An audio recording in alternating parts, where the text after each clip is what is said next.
So I feel like this is a great segue into your story and what you're up to now and your experience in the fire service. So what even drew you to the fire service at all? Well, kind of like how you were describing, you had this calling as the oldest of 10 to be the caregiver and the one who was kind of always making sure everything was in place and going as it should.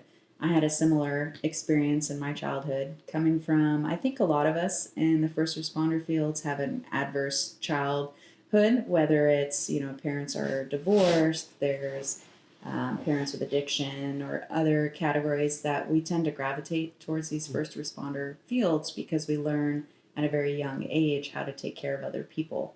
And so we learn by putting other people's needs in front of our own, in front of my own specifically, then I was safe.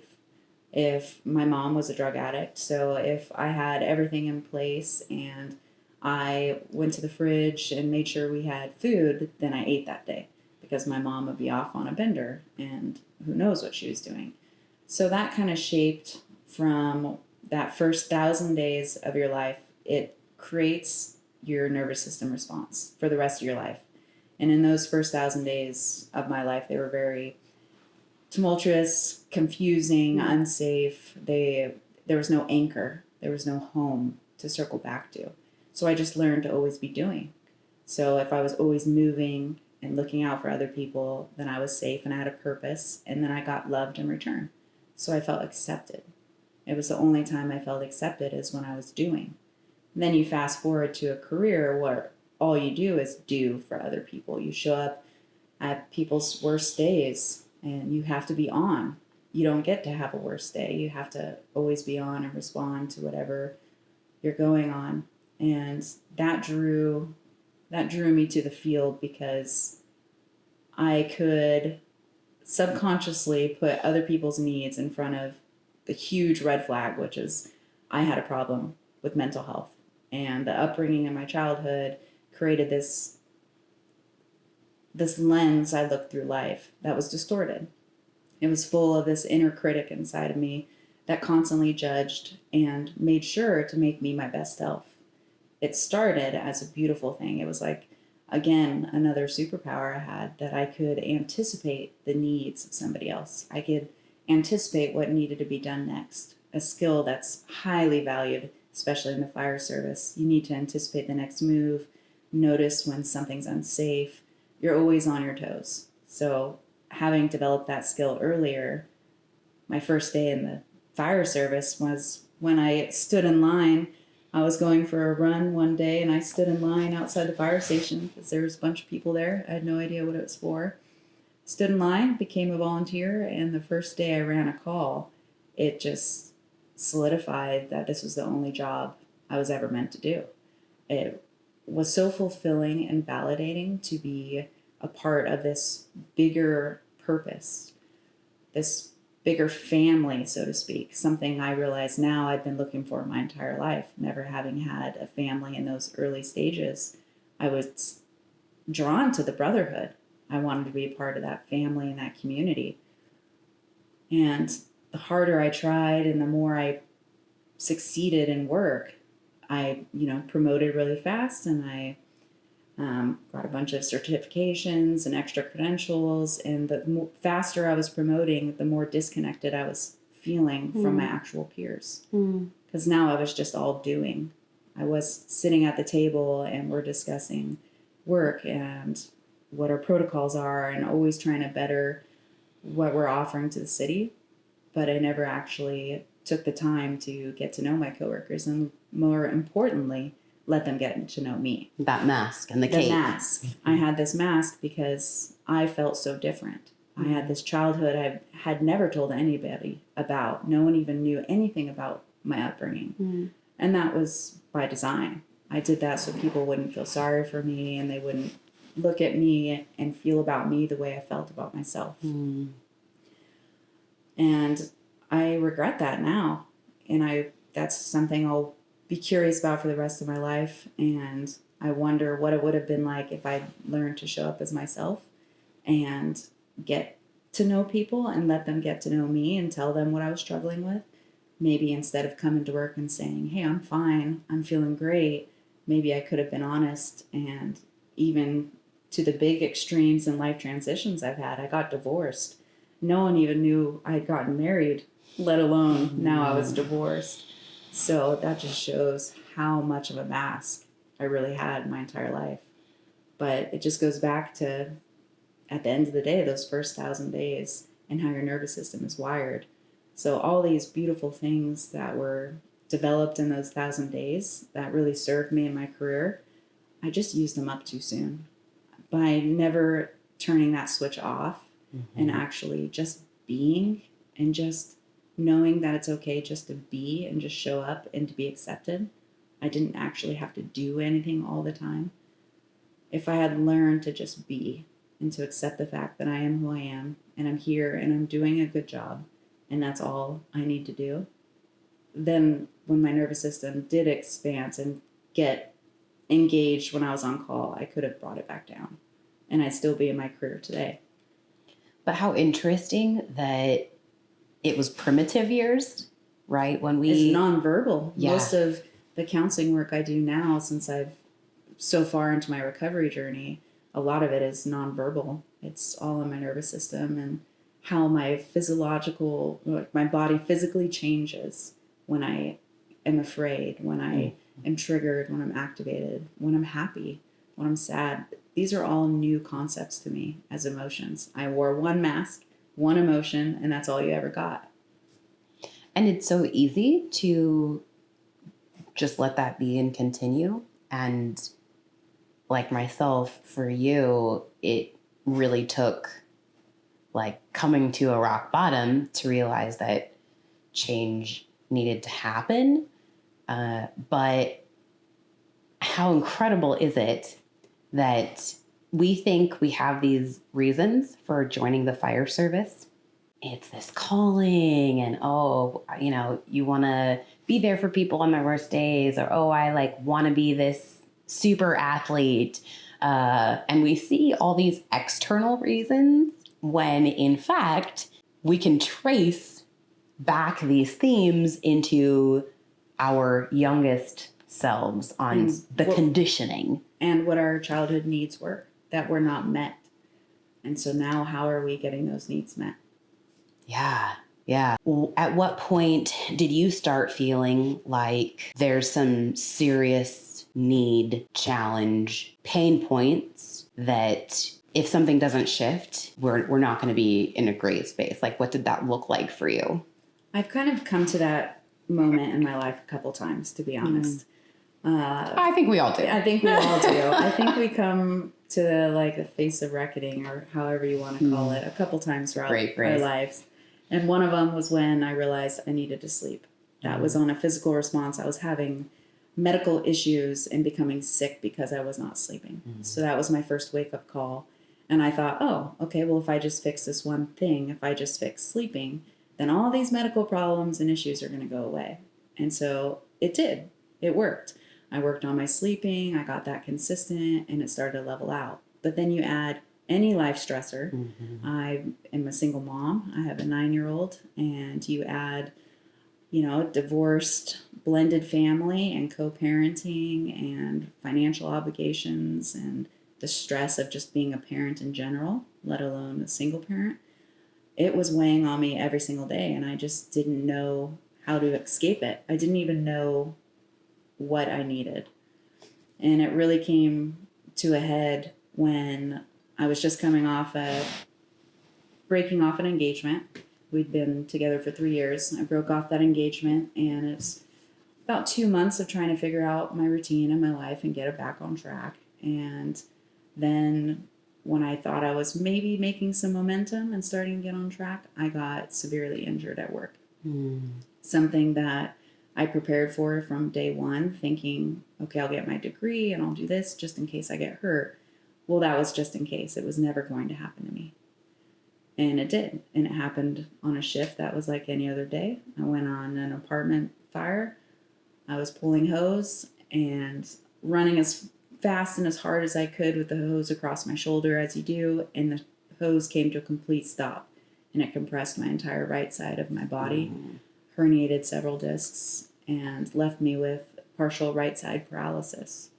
So not only was my life barely on track before, now you just took everything from me.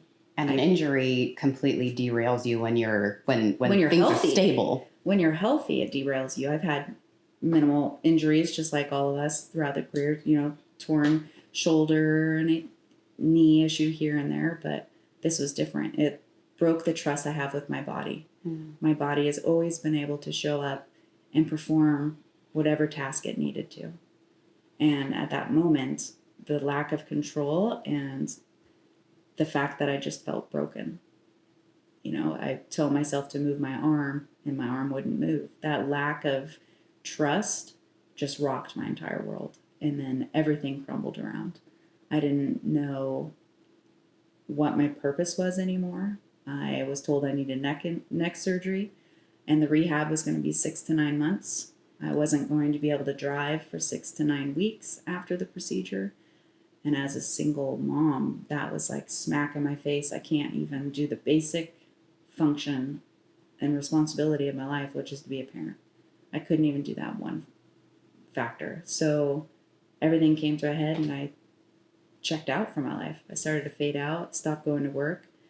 I stopped being able to take my daughter to school, stopped being able to participate in my everyday life. I couldn't leave my house without being assaulted by sounds and people that I thought were unsafe, and everything was just so heightened. And the moment it changed when I realized I needed help was on the day I went to drop my daughter off, running late, of course, because we'd already missed the bus, so I had to drop her off. And I went to walk her inside, and she didn't even have shoes on. And her backpack had been on top of my car when I left my house to drop her off at school. So we went back home, and I sunk even more into a depression. But that is when it transitioned to a suicidal attempt 2 weeks later. And that moment was the lowest I've ever been. And I had a complete nervous breakdown. Physically, my body shut down. I could not function anymore. But that was ultimately the biggest breakthrough I ever had, because for the first time in my life, I was honest about the direction I was heading. I was at the peak of addiction. I was numbing out, drinking to bring some kind of numbness or ease some kind of the pain, prescription painkillers just for the physical pain I was in. There was just so much pain and agony. Everything felt hopeless. And it wasn't until I realized I needed help, and then after my suicide attempt, I said yes to the help that was offered. I remember conversations we had back when you were in that space, and I remember saying, let me know if you need help. Just give me a call if you need help. But where to start? And also, I think now, looking back, I can recognize from my own period of burnout, when you're in that place, you actually can't even tell someone how to help. Because you feel so lost and you don't know. And so really helping someone in that space is just, all right, they need to eat. I'm going to bring them a meal. Okay, they need someone to talk to. I'm going to show up with coffee. It's just almost like you take on this, you enter this space of bridging the gap between where someone is and what they need, even if they don't know what that is. And that's also really hard. And we all need connection. At the end of the day, if there's nothing else you can think of to offer somebody, just offering to hold space and just to be in their presence, even if you're not saying anything, is so soothing and helpful when you're really struggling with burnout, depression, or anxiety, PTSD. When you're in that mental space, and you're right, you don't know how to ask for help, but everyone keeps telling you need help. And so you're a doer. You want to help yourself. It's not that we don't want to help ourselves. So there's so many areas you need help with. Where do you start? When a friend would ask, how can I help? It's like, I need a ride for my daughter at the basic level. I need help cooking. I have one arm. I put my dog down. I just want somebody to come give me a hug. Those are just there was so many things and layers going on that I think if now moving forward, I've recognized if anyone else is in that space or if I'm ever in that space again, just the basic connection is what we all need at a human level. And I think offering that space is huge and can make all the difference for somebody, just giving them enough time to still and match your own nervous system for them to be able to look at themselves.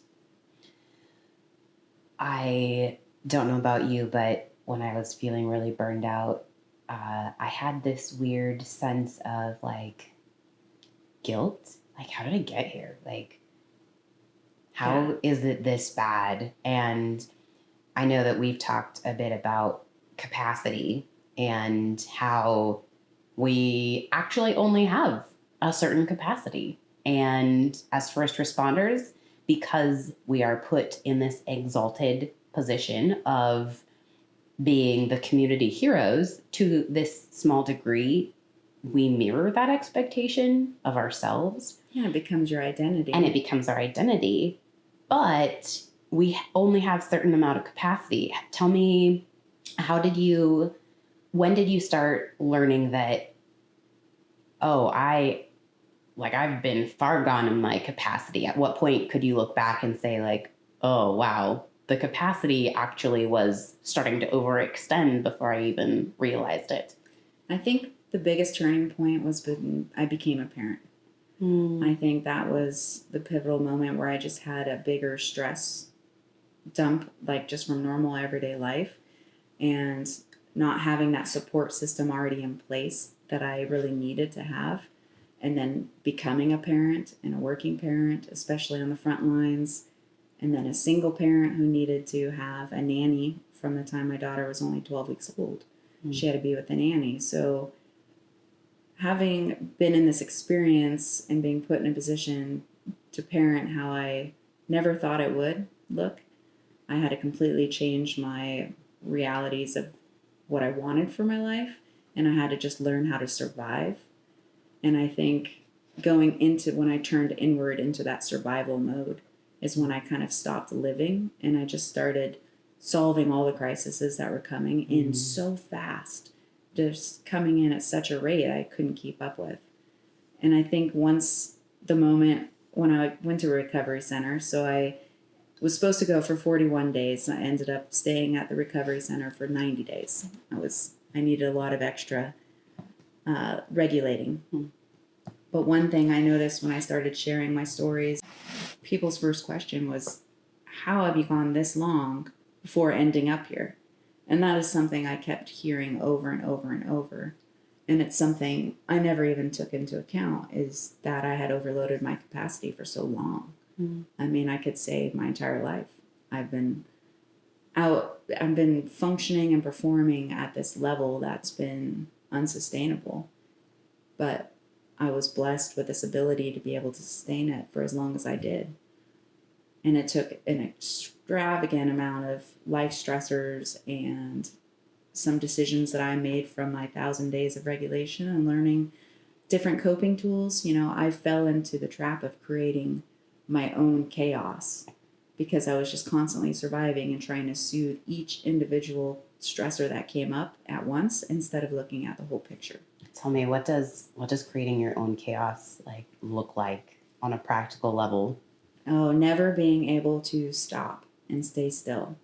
So to paint a picture, I went from completely high functioning firefighter for 14 years. I have 16 years experience total. Single mom. My daughter's been to 15 different states. We road tripped through them all. I homeschooled for 2.5 years. I've flipped and sold 5 different homes in my life. And I just kept performing, and I never even stopped to adapt for the fact that I became a mother. Even when I was a mother, I've had 3 houses since. I just never stopped my reality of being a single woman and firefighter, and this is what my life will look like. Okay, now I'm a mom, and I'm alone and figuring this out instead of looking at how do I want this to look and what kind of support can I get. I just kept living, well, this was my life, what I wanted, so I'm going to keep getting there. And I just kept adding these stressors in and never adapted to realize I don't need to be doing all the time. I needed to integrate meditation and just community and networking and just talking to people. I needed to incorporate that more into my everyday. You were 90 days away from your daughter and your friends, and basically trying to learn how to just function again. Yeah, I was, like I said, at such a low point. I wasn't functioning, wasn't able to just take care of everyday activities like brush my teeth, get dressed for the day, make a meal seemed impossible. So just reframing and teaching me how to go about my life again was why it took that 90 days, because it not only helped stabilize my nervous system, but it taught me to be able to look at myself and figure out what am I feeling in this moment, and then discover what are my needs, and then to then put it in action and take care of yourself. Did you ever have that weird experience prior to going, or maybe it was while you were there that you realized? I know for me, sometimes it was like, I don't know what I am feeling. Oh, I had no idea what I ever felt my entire life. Yeah. I know the feeling of adrenaline and fast pace, and I love that.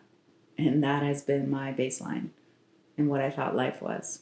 So how did you learn to start actually identifying what you were feeling? A lot of it was outside help. There's a lot of therapy that I've been going to. And just the curiosity and the way a counselor is able to lead a conversation to help you, because we have the answers in us. At the end of the day, it's not the counselor who's solving anything for us. They're just pulling out those pieces of us that we are blind to seeing along the way. So helping us mirror. Just mirroring, and that's all it is the questions. Especially, I learned internal family systems. That is the base modality of what really caused the biggest change in my life. And being able to talk to a counselor who can then talk to me in a way that allows me to see what part of myself needs addressed, so then I can do the work and go home from that session and, okay, this part of me at 9 years old, for example, I was abandoned and left in a bar by my mom. She, the peak of her addiction, just forgot about me and left me. So that abandonment started and took root at 9 years old, not to mention the 9 years prior. So that was a moment that I was able to go back and then reflect and journal and work through and realize, taking a bird's eye view of that situation, my mom did her best and she was a shitty mom at the end of the day. And that shouldn't have happened, and it did, but it was not at all my fault. But that 9-year-old little girl thought it was her fault. And she has thought it was her fault her entire life. So going back and connecting to that part of myself and forgiving her for having that thought is the most beautiful transformation you can have. Because it's just like you would having a moment with a child when you raised your voice or you got upset, and you have that moment of connection afterwards and that reparative relationship. It's a way to repair your wounds that you've inflicted on yourself your entire life without even knowing it. But having that outside help to recognize what wounds I had was the ultimate key. I mean, at the end of the day, recovery, you absolutely cannot do it alone. It is. And if there's people out there doing it alone, I give them kudos to it, because it's hard with support, let alone no community and people to lean in on. So I think community is the biggest thing I experienced at Deer Hollow, which is where I went in Utah. I'm still really close with those people I went through. We shared this really emotionally charged experience together. And they're my family that I was searching for this whole time. They know me with my mask down in the most vulnerable of ways. And they taught me that I'm lovable even in those moments. So not being in those moments, not being a slave to the trauma and things I've witnessed and experienced in my life, I'm no longer a slave to that. It's where I can just go about my life and experience it in the moment as it's happening, take the facts for what they are, and then just keep going. I don't have to then, 30 years ago, I had this belief and this thought about myself, so it must be true today. So now I'm going to inner critic myself to death. Having that freedom and that space in my mind was the greatest thing I discovered. Because it lets you let go of what no longer serves you. And it doesn't. It served us at one point, Mm-hmm. and part of that is really about going back and acknowledging that and thanking those parts for even showing up in the first place. You know, disassociation is an incredible skill, and it keeps us safe, and it serves us for a long time. And it's not meant to ever be something you use all the time. Mm-hmm. It's just supposed to be a skill that you go to the tool shed, you open it up, and you pick it when you need it, and then you put it back. So I think the peace that has come from a quiet mind, from having acknowledged and just accepted those parts of myself, they no longer put up a fight. Mm-hmm. And before, with creating that chaos in your everyday life, that was because I was fighting all these parts of me that were telling me I wasn't enough. You know, I'm not meant to be here. All of those parts that were telling me that, they just no longer exist. Mm. You've been able to integrate them into the here and now. Mm-hmm. And they served me for a long time. And if it wasn't for them, I wouldn't have gone into construction and become a firefighter mm-hmm. and had the impact I've had in so many people's lives. I mean, without the trauma and what I went through, I wouldn't be able to relate to so many people I do now. It's like a forge. It is. It absolutely is. And you and have community been able to, at the end of it yeah. is what it comes down to. Is just I went from isolation, and although I had a lot of people around me, they were never close to me. No one was ever close. So now, having maybe a smaller number of people around me, but were really close and had intimate friendships and relationships with, it's impacts me every single day. So get the right tools in your toolbox, and community has allowed you, and willingness, I think, to look at yourself in a really raw way has allowed you to alchemize those experiences. And it took getting to the lowest point in order to be open to it. Yeah. It really did. When you talk about feeling your feelings, so many first responders have just taken that tool of disassociation and made it everyday life. So the idea of actually acknowledging, seeing, expressing, feeling can sound very overwhelming and be a lot. So for someone who hears that and just has this little fear, this, you know, their heart jumps into their throat. Mm-hmm. What would you say about the process of what that's like and how you start from this place of disassociating to working through how challenging that is to the end, and what you're able to experience as a result of learning how to feel your feelings?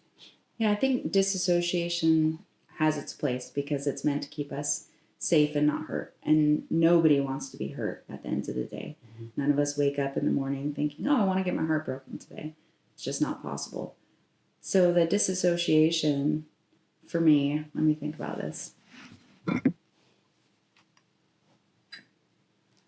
My therapist said disassociation is it is a way to survive. So in the face of either disassociate or have a mental breakdown, disassociating mm-hmm. is a great option. It's a great option. And it keeps us safe, right? I'm just thinking for the best way for me to offset the disassociation, because I realized I was disassociated every single day, every moment of my life. Mm. I was never actually experiencing what was happening. I was always in my head evaluating what I should be doing next. Yeah. So when I first allowed the disassociation to come down, in a sense, to break free of that and actually come into my body, it took feeling good to want to come out of my head and into my body. It took a really long time practicing and creating the safety and the trust in myself that I was going to keep myself safe.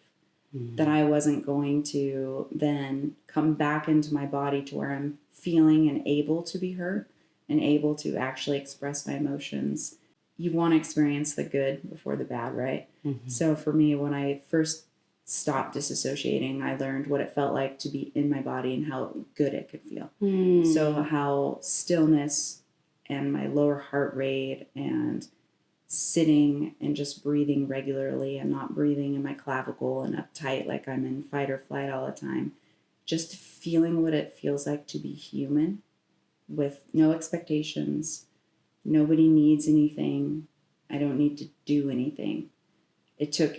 I bet that was so hard. It was so hard, and it has taken me... It's probably the hardest thing for me to do. Because if you're that conditioned also, it probably feels wrong. Like there's a wrongness to it. Like, well, it feels scary because you're going to get hurt. And in my experience, anytime I've lowered a mask or I've been dissociated, if I hadn't been dissociated, I would have gotten hurt.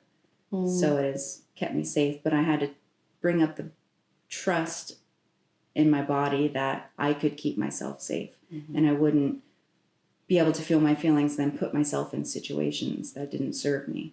So if I'm feeling sensitive and more emotional, I'm not going to take on something that is going to charge me up emotionally or make me feel something I don't want to feel. I'm allowed to say no. And that's the difference, is instead of going and showing up anyway and disassociating and being there but never really being present, I just choose now to not even go to the event. It doesn't feel good to disassociate. Once you've built that trust in your body and you like being in your body, it is a deterrent for me. I don't even want to dissociate because I enjoy being just myself now. Yeah. And that's part that led me to deciding to retire. Is I'm such a sensitive person by nature. I didn't realize that about myself. And the fact that I haven't felt my emotions or needs or anything over the last 38 years, I deserve to now. And because there's so much to experience of those feelings that I've neglected, I'm just overly sensitive, and recognizing that in myself, that I don't want to disassociate and go back to my job, because that is a need that you have to do this career.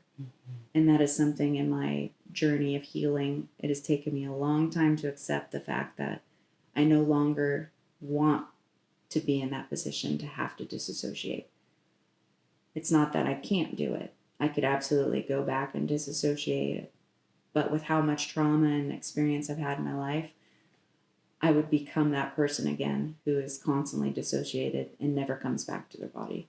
Or I think even just the amount of work it would take. It would be a whole second job. It would be a whole second job. I've created this dimmer switch instead of on or off. So you disassociate or you're present and you're in your everyday life. I've created this dimmer switch where I no longer want to be fully on and disassociated, but I don't want to be totally dim and numbed out either. I just like this happy medium where I can show up exactly as I am, but then I can choose to show up and put myself in different environments. Yeah. It's so interesting. As you were talking, it just occurred to me consciously that disassociation is the exact opposite of being present. And so as long as someone is trying to be busy and go, you're actually looking ahead and you're never being present.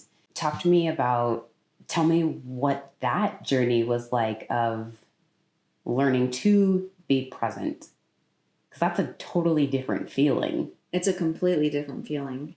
And it's something I still struggle with. I'm the person at a party that's going to be the first person to jump up to offer to help and to see what needs done in the background and just get it done and do it. And having to retrain myself to just show up to somebody's house and it's okay to be a guest even.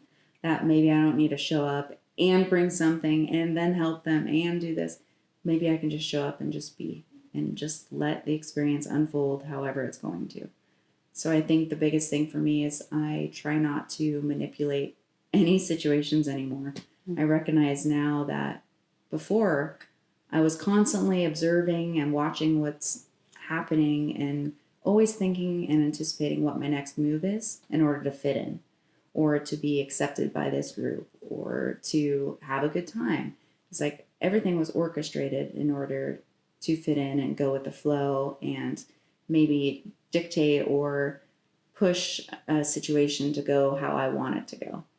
Which to a degree, that's actually a skill in first response too. You have to be adaptable to the situation. You have to be able to influence the outcomes, but we like put it in our personal lives and the way that we show up, and that doesn't achieve what we wanted to achieve. It doesn't achieve it, and it's just being okay with however it is that shows up. I was at my friend's house, this is a couple weeks ago, and she needed help with cooking. We're having a salad bar, so we're doing all these veggies and things, and I'm cutting these peppers up, and I just diced them all, and I didn't even ask her what she wanted, and she looked over and she was like, oh, I wanted those strips. And so immediately my first thought is, I'm a failure. I screwed up. I ruined the whole dinner, right? And she just laughs and she said, well, those look perfect. And then I laughed with her and said, well, good thing it's edible still. And it's just like the old me would have thought about that moment for, 3-4 days later and worried that moment when I didn't do something I was expected of me was going to change our relationship or our friendship. I mean, that is how much control I thought I had before. It doesn't matter if I do it right or wrong. It's up to the other person to accept how I've done it or not. Like even just letting go of the control and the fact that I can only control my actions and who I am. And I actually can't control if people want me around or in the group or accepting. That's the beauty of the unexpected. It's kind of like living on the edge of, am I going to or am I not? It's a different way of living that's not as calculated. It's just waiting for something to happen and then just responding, not reacting to it. Actually taking the time to respond instead of just reacting.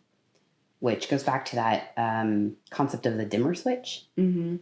I imagine you have to be like learning to be present is a step prior to seeing life with a dimmer switch, because you have to know where you actually are and then what's going to move you from one to the other.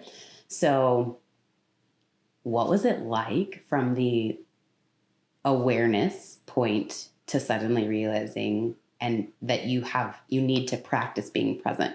What did that look like? If someone is going to start practicing being more aware and being more present, where do they start? A body scan is a huge one. Kind of, you brought it up in our last episode, but scanning where you're at physically and recognizing what do you actually feel. So we had a guided journal that we did in Deer Hollow, and we did it every single day. And every day you do a 2-minute meditation and you take a scan from the top of your head all the way down, and you just breathe and be with your thoughts and just actually check in. So you check in with your head and just, okay, I have a minor headache today. Go down your shoulders. I carry all my tension in my shoulders. But then the rest of my body feels totally fine. So just observing how I am. And then from there, you can choose if you have more time to devote to then putting those needs in. Like for me, after that 2-minute scan, I usually always find that my shoulders need acupressure or some kind of relief with the ball. So then I just do that somatic practice. But the biggest part is just dropping in and checking in to see how you feel in general, and just being able to not do anything for 2 minutes was incredibly hard for me to do in the beginning. So that guide or a guided prompt was super helpful for me. And then I just use the same one every single day as per the program. And they do it like that by design, because it takes 21 days to create a habit.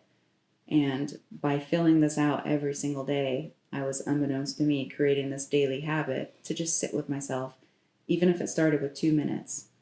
And so now I just do that throughout the day, mostly I recognize I'm in my head or I'm disassociated because I'm thinking a lot and I'm not being present with who I'm with, and people can start to feel that now. So checking in, dropping in, taking a moment. Okay, I recognize I was dissociating, but now I'm back. And then just being okay with it.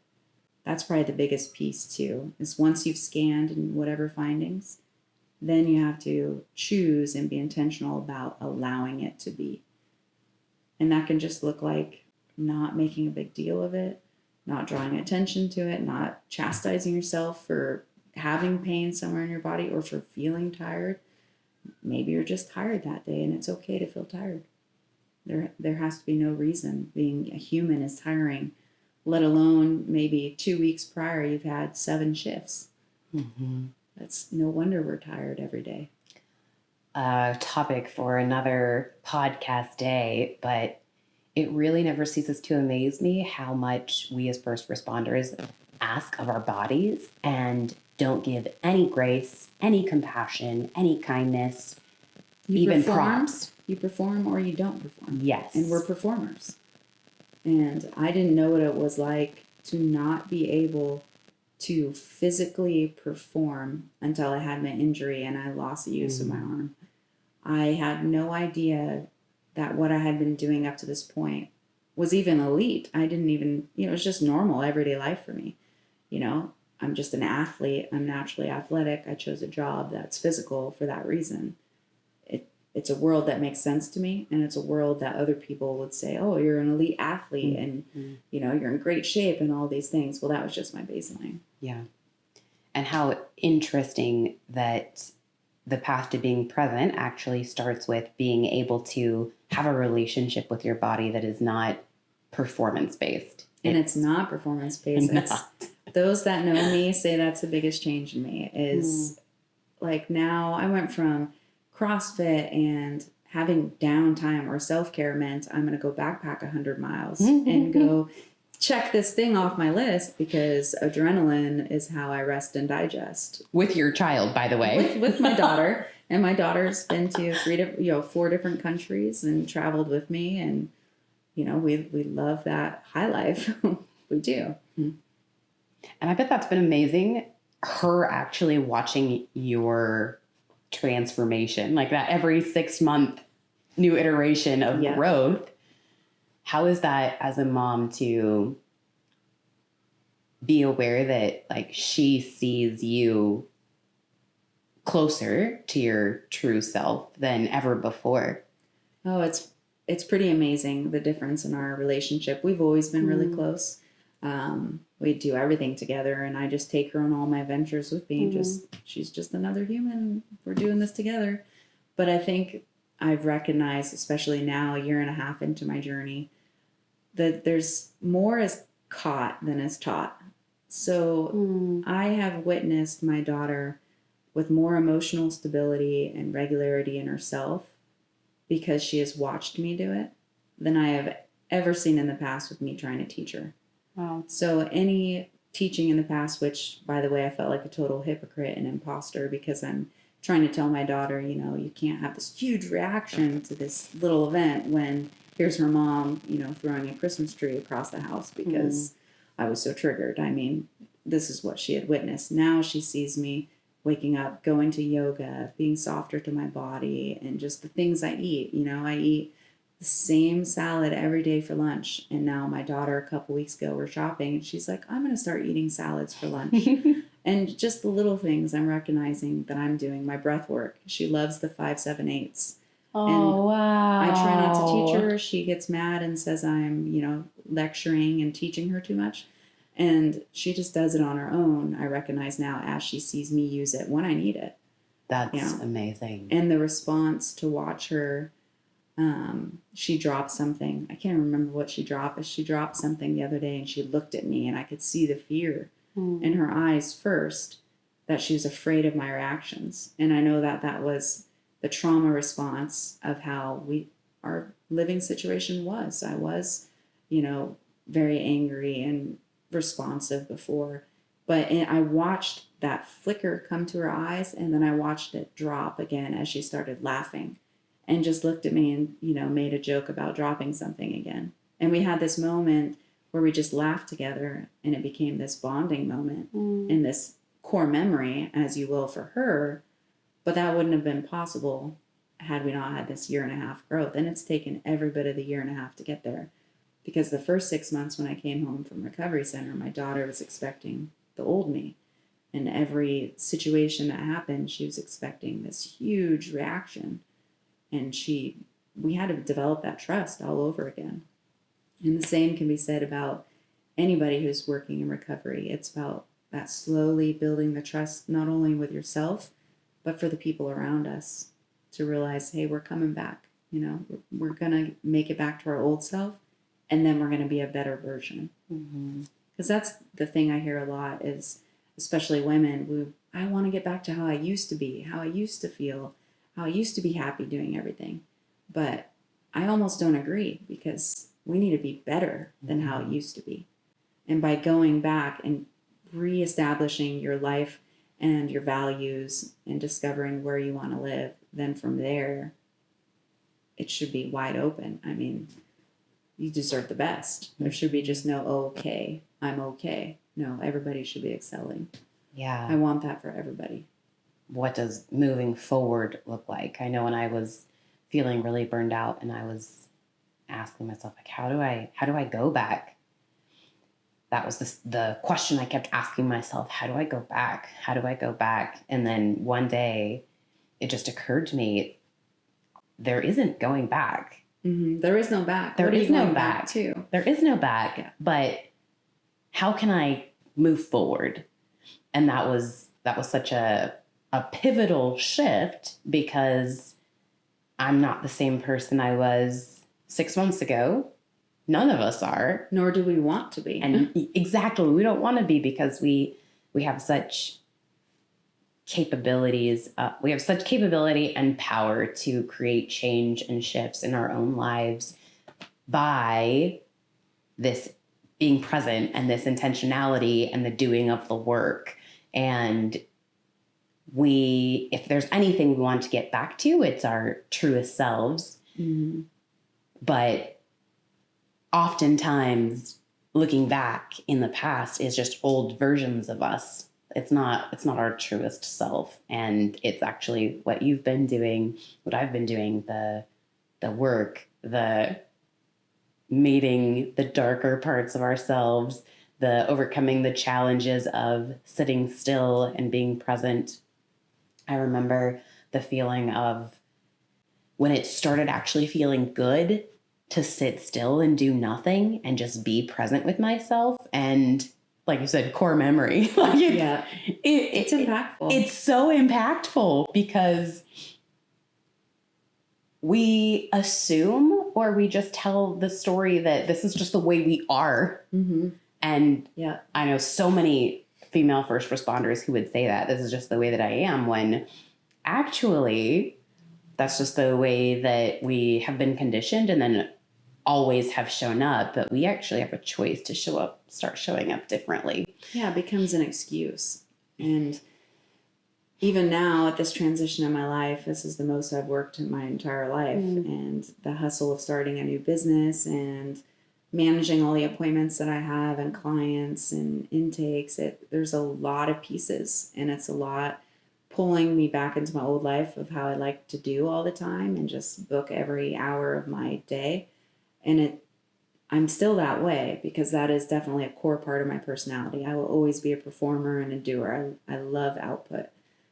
But also now I recognize it can't be 24 hours a day. Mm-hmm. You know, I have my working hours from 8 to 4, and then we're done in the evening, afternoon, unless there is something that really needs my attention. But checking out at that hour and stopping that hustle, and then really the game becomes the hustle of how present can I be? I look at it as a game. It's like, oh, how present and what kind of fun can we get up to now? You know, let's go do this autumn because, you know, we're going to have this time together. It doesn't matter what we're doing. It's about how engaged and present can I be? Because that is something I'm always seeking now. Mm-hmm. Now that I know what it feels like to be present and engaged and be in the moment, it's like a thrill I'm constantly searching for.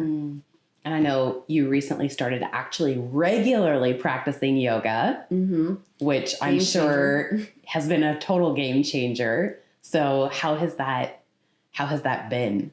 It's been amazing. It started for the meditation. And the doctor told me I needed yoga for 20 years now because of my flexibility. I love to lift weights and work out, and I never stretched. So when I started, it was both try to get some increase of flexibility so I could just even sit like this, or to slow my body down enough and be witnessed in that community and in that room where we have this, we're each experiencing our own experience and journey in this practice. So I am not that flexible. So everybody else, I can just say right now in the class, is more advanced in their poses and they're going deeper. But instead of showing up and comparing myself to them, it's been this blossoming of discovering what my limitations are and how strong and flexible I actually am, because I'm no longer competing to do what they're doing. I'm just competing with myself to see what's the best version of myself I can be. And it forces me every single day for an hour to be still, to be mindful, to focus on my breathing and just be present in my body. And it sets my entire tone for the day. And it starts 6 a.m. till 7 a.m. And I just am waiting for the next class. It's a big difference going from CrossFit competitor, college athlete, played softball, to getting a thrill over hot yoga and coming out. And I'm, the fist bumper. Everybody calls me a fist bumper because yoga's supposed to be quiet and everyone's, peaceful and humming and kumbayas. And then there's me giving everybody knucks in the background saying, good job, good work, good practice. I'm a firefighter. You can't take that personality out of me. I love everywhere that this conversation has gone, because what just came to mind was when you told me our very first meeting, you thought that I was such a hippie. Oh, yeah. So woo-woo. So woo-woo. And look at you stuff. now. Absolutely. That's funny you say that, because the most instrumental person I met in the change that got me actually kind of hooked on even seeing a mental health counselor was Brett. He was the one who did my intake at Deer Hollow. And he had served in the military, went through PTSD, and had sat in that chair that I was sitting in during the intake. And the words that he said to me were, the program's going to work if you work it. And then he said, you're going to sit in that chair and you're going to think we're all a bunch of woo-woo, hippy-dippy, and we're doing some weird hippy-dippy stuff here. And he's like, I guarantee you by day 40, you're going to be on board and sipping the Kool-Aid, because you're going to know what it's about. And he was right. But he was also right. In those first 3 weeks I was there, I didn't know what was happening.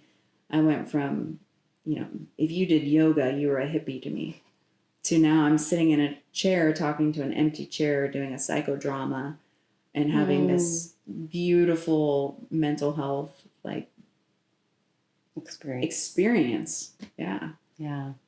Talking to an empty chair, like a woo-woo. Just goes to show you how much we can grow with intention. And there is no limits. The limits that we have we're putting on ourselves. So the boundaries of our life is fear. Fear is the outer boundary. And once you overcome that fear and your excitement for what's the unknown is, it just overrides that fear. Well, I'm so excited for what we're going to talk about in the future. I feel like we can just go on about all the sleep and the mental health and the biohacking and the stories and being a woman in all these different arenas and what it does to us and what it is to come back home to ourselves. And I hope that the women who are listening just know, I guess, that they're not in it alone, and that you don't have to show up the way that you've been expected to show up, and you can show up as yourself and get the support that you need and find yourself in a space that is amazing, where you never ever thought you would be, and you never thought was even possible. Yeah.